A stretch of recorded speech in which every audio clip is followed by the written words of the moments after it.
Atos capítulo 5, versículo 33. Atos 5, 33, aqui essa noite. Eu quero agradecer a Deus por essa oportunidade. Eu quero agradecer a Deus por mais um dia estar na presença dele, ao pastor Reinaldo, pela oportunidade. Glórias a Deus, aos demais irmãos da igreja, os pastores e diáconos, aqui obrigado pela tribuna. Uma coisa eu te peço, irmão, começa a dar a liberdade do Espírito Santo, porque eu sinto a presença dele aqui. Eu não sei se você está doente, mas uma coisa eu sei, que no final do culto você sairá curado. Eu vou repetir novamente para você intensificar seu glória a Deus. Eu não sei se você está doente, mas eu sei que até o último amém tem cura para você. Eu não sei se você veio aqui afligido, se o diabo te incomodou essa semana, mas uma coisa eu sei, retaliações começaram a cair por terra aqui essa noite. Oh, aleluia, eu sinto a liberdade do Espírito Santo aqui. Atos capítulo 5, versículo 33. Uma coisa eu entendi, a gente vai fazer uma leitura um pouquinho extensa, amém? Amém? Amém. Uma coisa eu aprendi, quando o texto é lido por extenso, não precisa explanar, ele se prega aqui essa noite. Amém? Amém. Atos capítulo 5, versículo 33 diz: E ouvindo eles isto, enfureceram e começaram a pensar em matá-los. Mas levantando-se no conselho um certo fariseu chamado Gamaliel, doutor da lei, venerado por todo o povo, mandou que eles levassem para fora os apóstolos, e disse: Homens israelitas, acautelai-vos a respeito do que vocês vão fazer a estes homens, porque antes destes dias levantou um tal de Teudas, dizendo ser alguém, e esse se ajuntou um número de 400 homens. Quantos? 400. Não, vamos lá, quantos? 400 homens, o qual foi morto, e todos que lhe deram ouvidos foram despertos e reduzidos a nada. Depois levantou um tal de Judas, o Galileu, nos dias de alistamento, e levou muito povo após si, mas também pereceu ele, e todos aqueles que deram ouvidos foram dispersos. 38. Agora digo: dai de mão a esses homens e deixai-os, porque se esse conselho for obra de homem, perecerá, mas se for de Deus, não poderá fazer nada, porque entrarás em combate contra o Senhor. Não, eu vou repetir o 39 para você dar glória. Mas se é de Deus, não poderão fazer nada, porque estarão em guerra contra o próprio Deus. Amém? Você dando glórias a Deus? Glórias a Deus. Livro de Atos capítulo 5, acredito que todos aqui conhecem. Eu sei que você já presenciou a história da igreja primitiva no seu início. Você vai ver que aqui a igreja primitiva está em meio a um impasse, por assim dizer, porque levaram eles a serem assim julgados diante de grandes feitos que haviam sido realizados durante a terra do início da igreja primitiva. Se você analisar o texto de Atos dos Apóstolos, eu sei que você já teve um tempo para ler, estudar e analisar a revelação bíblica. Você vai ver que a igreja primitiva começa a sofrer as suas primeiras perseguições após Cristo ser elevado às alturas. Uma das coisas que mais me deixa alegre no texto é que Cristo ele foi elevado às alturas, mas ele sempre deixou uma palavra de conforto, deixou uma direção aos discípulos. E uma das direções a qual ele deixa é: eu vou ao Pai, mas eu não vou deixar vocês sozinhos, eu deixarei um. Esse um estarás com você todos os dias, até a consumação do século. Esse a qual você bem sabe se chama Espírito Santo, está conosco até os dias de hoje, e naqueles dias também permanecera com esses discípulos. Quem pode dar uma glória a Deus? O texto diz que aqui agora eles estão presenciando as primeiras perseguições sem Cristo estar sobre a terra em pessoa. Só que algo me deixa mais contente é que nos últimos momentos de Cristo sobre a terra, se você pegar o livro de Atos, capítulo 1, versículo 4 em diante, ele deixa bem claro aos discípulos, dizendo: permaneça agora em Jerusalém, até que do alto vocês sejam revestidos. E algo que me deixa muito alegre é que esse revestimento vem da parte do Senhor, trazendo algo que vai mudar a vida daqueles homens. O revestimento a qual o Cristo vai proporcionar para aquele povo é um revestimento que vai proporcionar poder. Por isso que ele vai dizer: permaneça em Jerusalém, até que vocês sejam revestidos de poder. Algo que vai mudar totalmente a vida, vai mudar totalmente o percurso, a ideia daqueles homens. Por quê? Porque o poder que eles carregam é um poder que, quando eles passam por paralíticos, eles são curados. Poder que, quando eles são presos, anjos descem na terra para libertar eles. Poder que, quando eles estendem a mão, não tem demônio que permanece de pé. Eu sei que você entende de revelação bíblica, mas uma coisa eu preciso te dizer, e talvez fazer você relembrar: o Senhor não nos deixou num espírito triste, um espírito de covarde, mas Ele nos deixou um espírito de ousadia, um espírito que vem acarretado com poder. E por isso, muitas das vezes, as pessoas a qual entendem, a qual, quando estão passando por dificuldade, estão passando por situação difícil, muitas das vezes tendem a ficar com medo. Mas Ele já mesmo disse: não deixei vocês com espírito de medroso, deixei vocês com espírito de valentia. Por isso que, quando o diabo se levanta dentro da sua casa, o Senhor está esperando que essa valentia comece a sobressair no teu ministério, comece a sobressair na tua vida, comece a sobressair nas suas palavras, e simplesmente em suas orações não tem diabo que permanece dentro da sua casa. E o Senhor está procurando alguém que dentro do seu lar começa a exercer essa ousadia, essa autoridade e esse poder para você. Eu não sei se tem alguém aqui que talvez foi afligido por um diabo por essa semana, mas o Senhor está reforçando a palavra ao seu coração. Não chamei você para ser medroso, chamei você para ter autoridade e poder sobre essa terra. O Deus, Ele vai deixar bem claro que são os primeiros momentos dos discípulos sobre a terra, permanecendo agora e passando algumas situações um pouco delicadas, algumas perseguições. Veja que quando Atos capítulo 2 acontece, quem aqui conhece o dia de Pentecoste? Quem aqui conhece o dia de Pentecoste? Muitos aqui até então entendem que o dia de Pentecoste é um dia a qual foi marcado nos céus para que Deus viesse a repousar sobre a sua igreja o batismo com o Espírito Santo e batismo com fogo. Quem lembra? Quem aqui já foi batizado com o Espírito Santo e com fogo? Se você não foi, uma coisa eu tenho para te dizer: quem tem interesse, tem vontade, tem desejo, o céu marcou esse encontro para que isso possa acontecer, mas você tem que querer isso aqui essa noite. Atos 2 foi marcado para que isso acontecesse. Só que muita gente tem a ideia de que Atos foi marcado por um batismo, só que Atos foi marcado por uma entrega. Posso ouvir um glória a Deus? As pessoas entendem que Atos foi marcado por um batismo, só que Atos foi marcado por uma entrega. Mas por que pregador por uma entrega? Atos significa... Atos, e mais assim profundamente dizendo, o dia de Pentecoste significa o dia da colheita, o dia a qual o povo permanecia 50 dias fazendo então colheitas por aquilo que plantava diante do Senhor.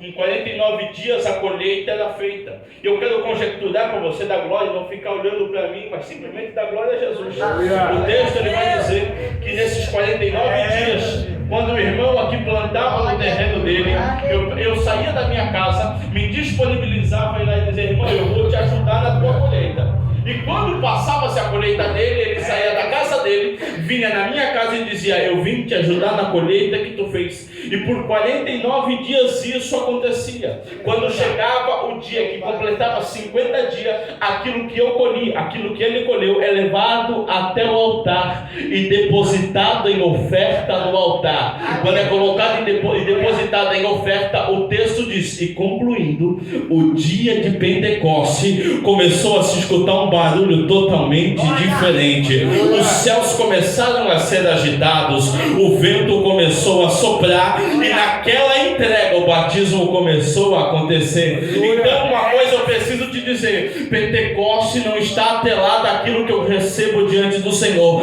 Pentecoste está atrelado àquilo que eu entrego no altar diante do Senhor. Eu não sei se você vem entregar alguma coisa, mas se você vem entregar, comece a disponibilizar no altar. Pregador, já dei a minha oferta. Não estou falando de oferta, não estou falando de dízimo, não estou falando de primícia, não, eu estou falando de uma oferta que pode ser colocada no altar num glória a Deus, que pode ser colocada no altar num aleluia, que pode ser colocada no altar numa mão estendida, que pode ser colocada no altar num momento de salvação. Eu não sei se você entende isso, mas uma revelação eu tenho: Pentecoste não está atrelado àquilo que eu recebo, Pentecoste está atrelado àquilo que eu entrego. E se você veio ter um culto pentecostal aqui essa noite, começa a entregar alguma coisa no altar já desde já. Começa a deixar um glória a Deus, começa a deixar um aleluia, começa a deixar uma língua estranha, que essa noite você vai ter um culto pentecostal diante dos céus. Quem aqui tem glória para dar, já começa a dar glória, que eu vou beber uma água. Oh, glória!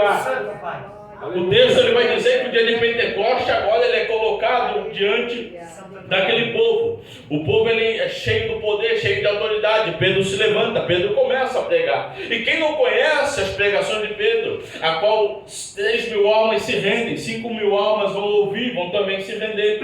Pedro tem autoridade no que fala, Pedro tem autoridade no seu sermão está pegando fogo. E naquele dia as almas estão se rendendo no sermão de Pedro. Se você analisar o contexto da Sagrada Escritura, Pedro agora está subindo ao ponto da Porta Formosa, ao templo para orar. Quem lembra dessa história? Pedro está subindo ao templo para orar. Só que uma coisa chama a atenção de Pedro, é que quando ele está indo, tem alguém pedindo esmola. Quem lembra do camarada pedindo esmola? O camarada está olhando alguém, quando alguém passa, pede esmola. Só que Pedro está subindo, está indo então até o momento de oração. Ele vai olhar para Pedro, e o que mais me deixa contente é que ele olha para Pedro e diz: me dá uma esmola.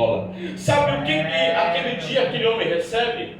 Um par de pernas novas. Existe um grande escritor chamado William MacDonald, que ele diz: aquele homem pediu uma esmola, e o que ele recebe é um par de pernas novas.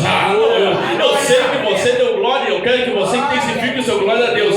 Aquele homem pediu uma esmola para sobreviver, mas o que ele recebe é um par de pernas novas para entrar no templo, glorificar ao nome do Senhor e engrandecer aquele que colocou ele de pé. Eu não sei o que você veio pedir, mas o Senhor essa noite começa a ministrar: eu vim para te surpreender.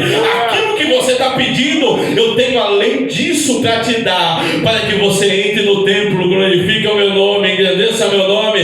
Tem alguém aqui essa noite para entender o que o Senhor está fazendo? Tem alguém que veio pedir esmola simplesmente para sobreviver, e o Senhor está dizendo: eu vim a transformar a tua vida nessa casa hoje, eu vim a transformar o teu ministério nessa casa hoje.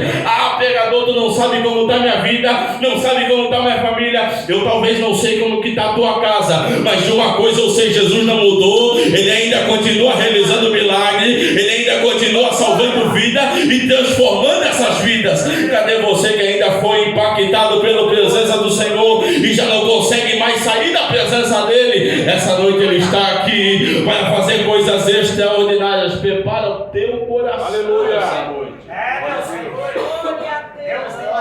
O texto diz que quando ele está de frente a esse homem, Pedro ele vai quebrar toda a teologia humana. Sabe qual que é essa teologia humana? Aquela teologia a qual o povo olha e diz assim: ei, não adianta olhar para o homem, não adianta olhar para o pastor, não adianta olhar para o líder, não adianta olhar para a igreja, vai, segue somente com Cristo. Pedro ele quebra toda a teologia humana quando ele olha para o paralítico e diz assim: ó, olha para nós. Aquele dia o camarada pede uma esmola, e o que Pedro vai repousar para ele, o que Pedro vai transmitir para ele é: olha para mim, olha para a gente que está aqui na sua frente. Pedro quebra toda a teologia quando ele diz assim: ó, eu sei que você pediu uma esmola, mas olha para mim, que eu tenho responsabilidade do céu em te entregar alguma coisa.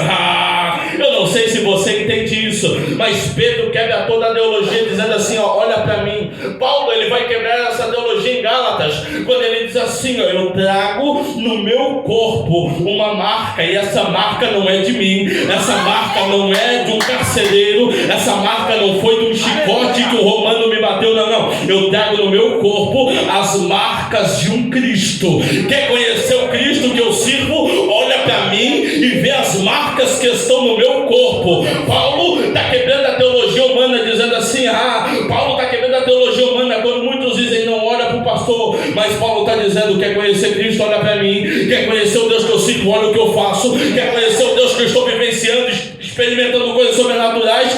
Trago no meu corpo as marcas desse Cristo. Elias não é diferente. Quando ele chega diante de Acabe, ele vai dizer, Acabe, eu sei que tu é rei, eu sei que a tua mulher é braba, eu sei que tu tens até alguma autoridade, mas uma coisa eu te digo, mediante ao que eu falar, não cai chuva, não cai orvalho, não cai tempestade, não cai água, mas quando eu abrir a boca para orar, pode entender que tem uma nuvem preparada do tamanho da mão do homem, que pode até ser pequena, mas quando começar a chover, vai começar a inundar toda essa terra. Eu preciso dizer algo para você, o Senhor está procurando alguém que tem responsabilidade de ainda olhar para um necessitado e dizer, talvez o povo que passou por ti, talvez não teve compaixão, mas olha para mim, que eu recebi algo por promessa do Senhor, que é poder, então começa a levantar e começa a caminhar, porque poder eu tenho para te entregar. Sabe o que aquele homem tem para entregar? Quando Pedro olha e diz assim, eu não tenho ouro, também não tenho prata, mas uma coisa eu tenho. O que tu tem, Pedro? Aquilo que Jesus disse, permaneça em Jerusalém, até que do alto vocês sejam revestidos de poder. Oh glória, Pedro vai olhar e dizer assim, eu não tenho ouro, eu não tenho prata, mas eu tenho poder na minha vida. Começa a ficar de pé, não tem joelho que vai ficar atrofiado, não tem perna que vai ficar atrofiada, não tem enfermidade que vai ficar, porque eu ainda recebi por promessa, e promessa eu tenho para te entregar. E essa noite o Senhor está procurando alguém que ainda tem coragem de chegar e colocar o pé dentro de casa e dizer, enfermidade, começa a bater em retirada, porque recebi algo quando fui selado, batizado e cheio do Espírito Santo, que continua sendo poder. Pregador, eu não tenho esse poder, não tem? Fica tranquilo que até o final dessa oração poder repousa sobre a tua vida, teu ministério, tuas palavras. Você já não vai falar mais como você falava. Quando você começar a falar, poder vai começar a emanar. Quando você começar a estender a mão, poder vai começar a ser estendido também. Quem é que essa noite quer ser revestido desse poder? Essa noite tem poder para a tua vida e para o teu ministério. O Senhor vai olhar.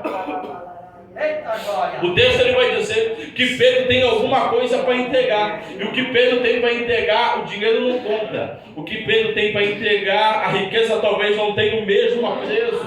O que Pedro tem para entregar é alguma coisa muito diferente do que reis poderiam ter na época, que era poder para fazer o enfermo ficar de pé, entrar no templo e glorificar o nome dele. Só que quando Pedro vai realizar esse grande feito, esse grande milagre, alguns homens como Caifás vão pegar Pedro e levar a ser preso. Só que quando eles estão presos, eles vão ser, por assim, julgados, eles vão ser sentenciados de alguma forma ao ponto de não falar mais de Cristo.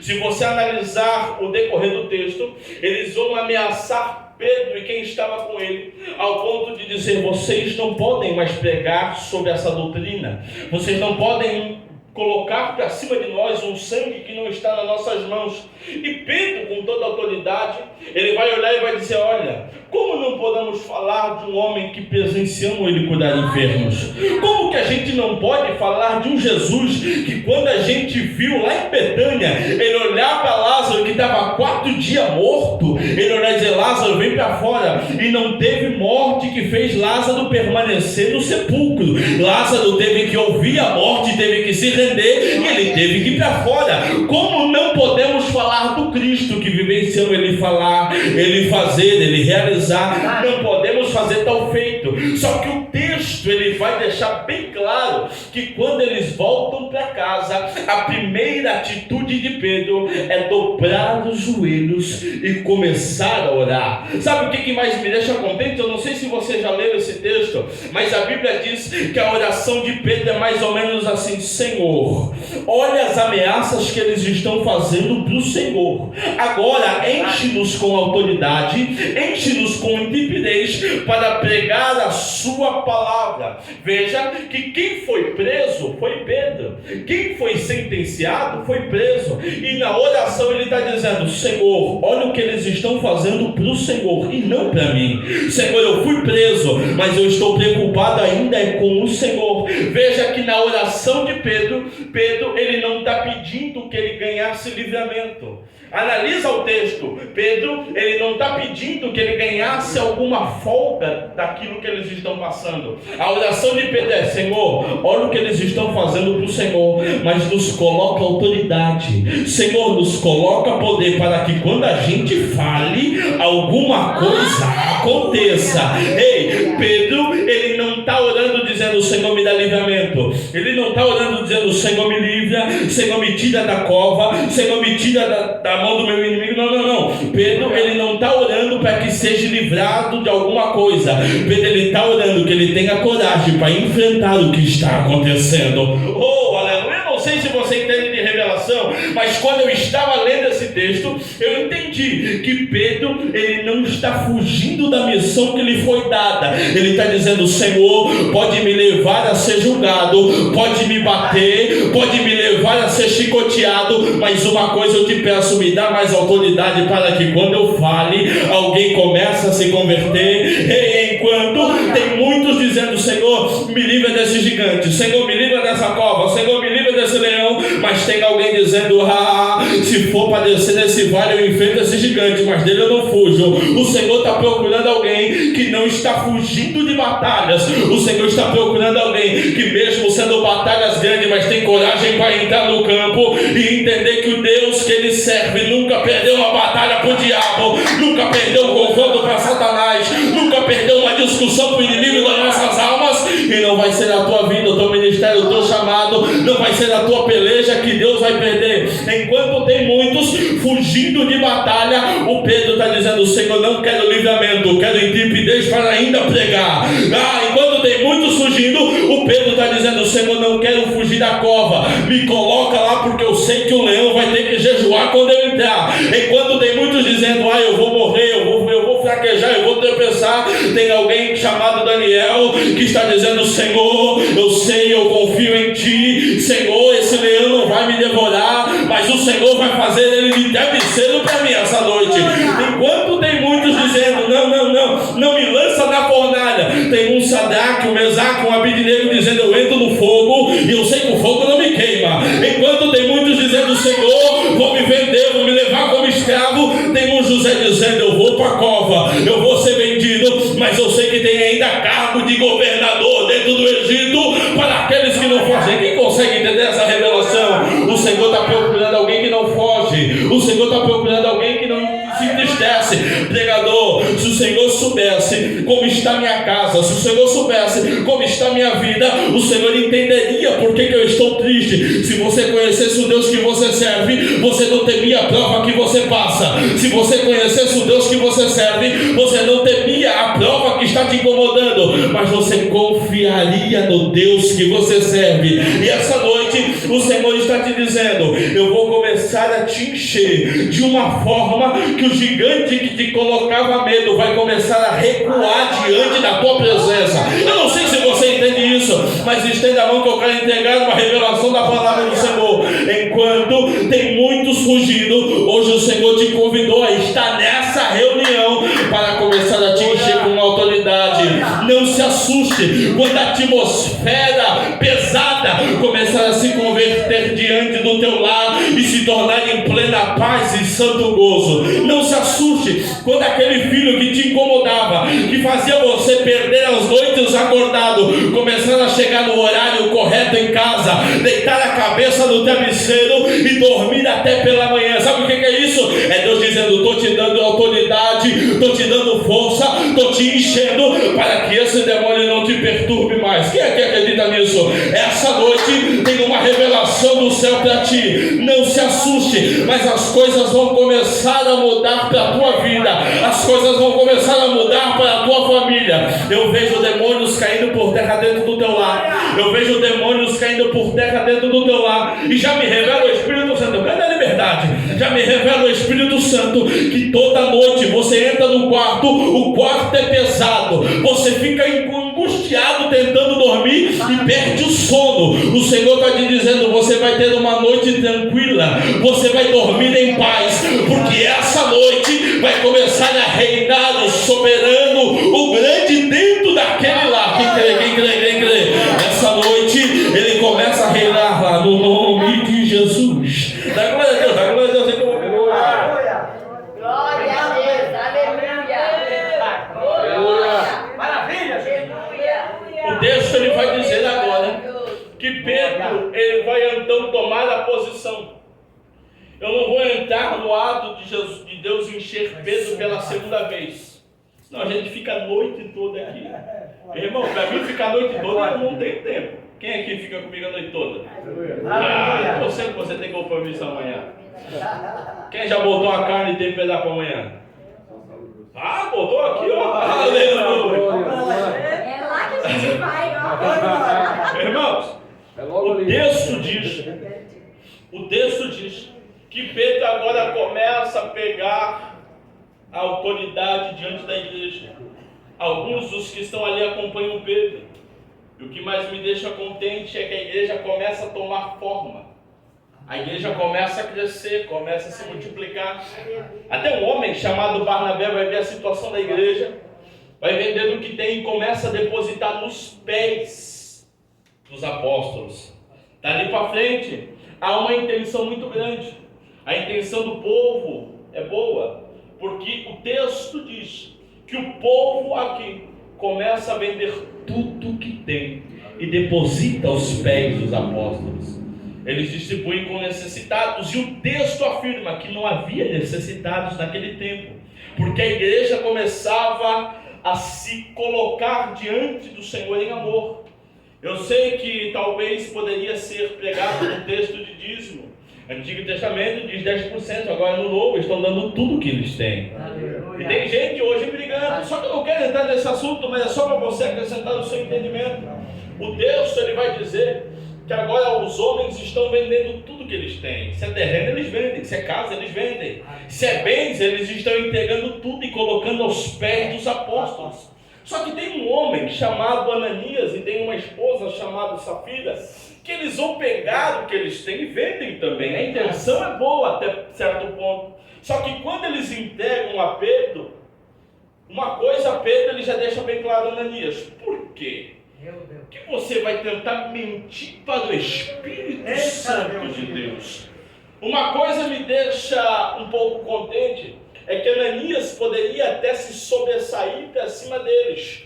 Ananias até poderia entender: vendi, mas estou com uma ponta comigo, estou bem reforçado. Só que Ananias tentou esconder para alguém. Só que errado de Ananias não foi ter escondido para alguém. O errado de Ananias foi ter escondido para alguém que ainda tem discernimento de espírito.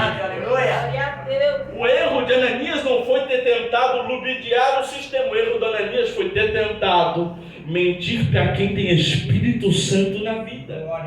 Ele vai olhar e vai dizer: Ananias, por que tu tenta mentir para o Espírito Santo de Deus?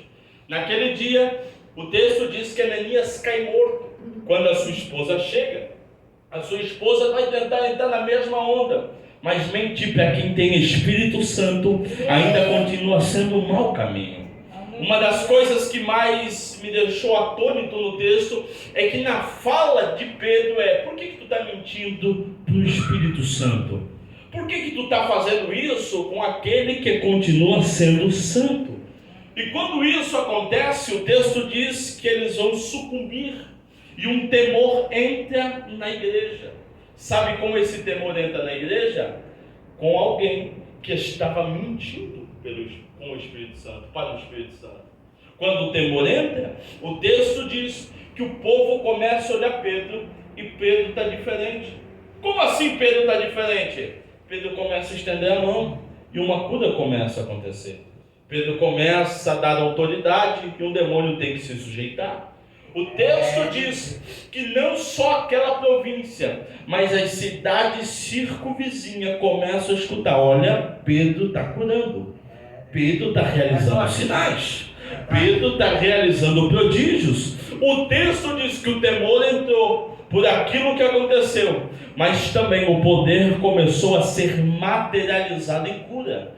O texto diz que a intensidade de cura naquele dia era tão grande, mas tão grande, que o povo fazia caminho na rua, colocava o enfermo ao lado da rua e só dizia no coração: se Pedro passar e a sombra bater, eu sei que o camarada é curado. Irmão, eu não sei se você acredita em unção de Deus, mas aquele dia ele estava dizendo assim, ó: Pedro não precisa tocar, Pedro não precisa orar, Pedro não precisa estender a mão, mas se ele passar e a sombra pegar, eu sei que o paralítico fica de pé.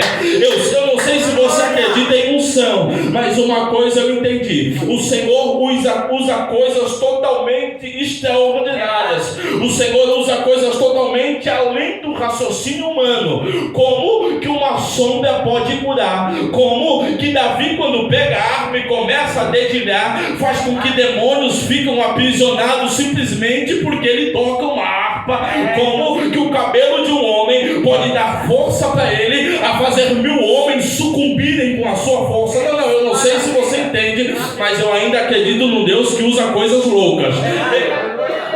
Como que Deus vai fazer que o apóstolo Paulo pegue as suas vestes, coloque sobre enfermos e os enfermos começam a ficar curados? Eita glória! Como que agora Eliseu, que está morto, colocado numa cova, vão colocar um camarada morto na cova dele, e quando encosta no seu osso, o camarada pula para cima? Irmão, eu não sei se você é doido a esse ponto, mas uma coisa a Bíblia me deixa a respeito: Davi tinha unção nos dedos, Moisés tinha unção nas mãos, Eliseu tinha unção nos ossos, Pedro tinha unção na sombra, Paulo tinha unção nas vestes e Jesus tinha unção no corpo inteiro. E ele deixou bem especificado em livro de Marcos capítulo 16: os sinais seguirão aqueles que crerem. Eu não sei se você crê, eu não sei se tem mais um doido aqui comigo que ainda acredita que cura pode acontecer, que batismo pode acontecer, que libertação pode acontecer. Se tem mais um doido como eu, estende a mão para cima e rede um glória a ele, rede um aleluia a ele, porque os sinais seguirão aqueles que creem. Quem crê? Quem crê? Quem crê essa noite, você vai sair daqui transformado por esse poder. Aleluia! Glória a Deus. Fica de pé. Aleluia! Eu vou beber uma água. Aleluia!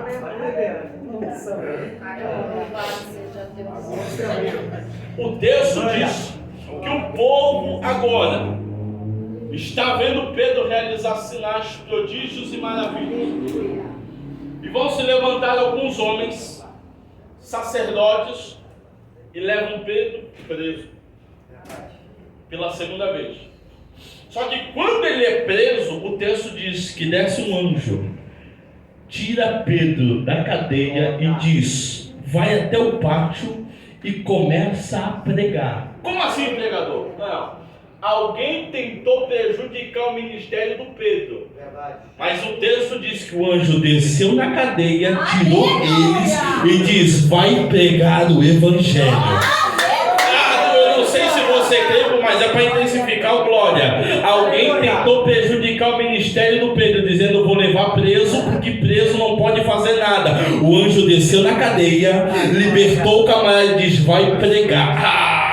Quando ele vai pregar, o texto diz que um povo começa a ficar enfurecido, dizendo: a gente precisa matar eles. Prender já não soluciona mais nada, temos que matar. Vai se levantar Gamaliel dizendo: olha, se essa obra for do homem, vai sucumbir como Judas sucumbiu, vai sucumbir como Teudas sucumbiu, mas se for de Deus, vocês estarão em guerra contra ele. Mas se for de Deus, vocês estarão em guerra contra ele. Sabe o que eu tenho para te dizer? O teu ministério não foi o homem que levantou, tua casa não foi o homem que colocou de pé, o teu ministério não foi o homem que deu um jeitinho para você chegar lá e e tem algo tentando te atrapalhar, tem alguém tentando amenizar o teu ministério, uma coisa eu tenho para te dizer: se for obra do homem vai sucumbir, mas como foi Deus que te chamou, pode fazer eles se levantarem, porque estarão em guerra com o próprio Deus. Eita glória, eu tenho uma palavra do céu para ti essa noite, e essa palavra para ti essa noite: fica tranquilo, teu chamado foi Deus que deu, tua casa foi Deus que deu, teus dons foi Deus que deu, teu ministério continua sendo Deus que deu, e se tem alguém que se levanta contra, estão em guerra com teu próprio Deus aqui essa noite. Quem tem essa revelação, vem para frente que eu quero orar contigo aqui essa noite.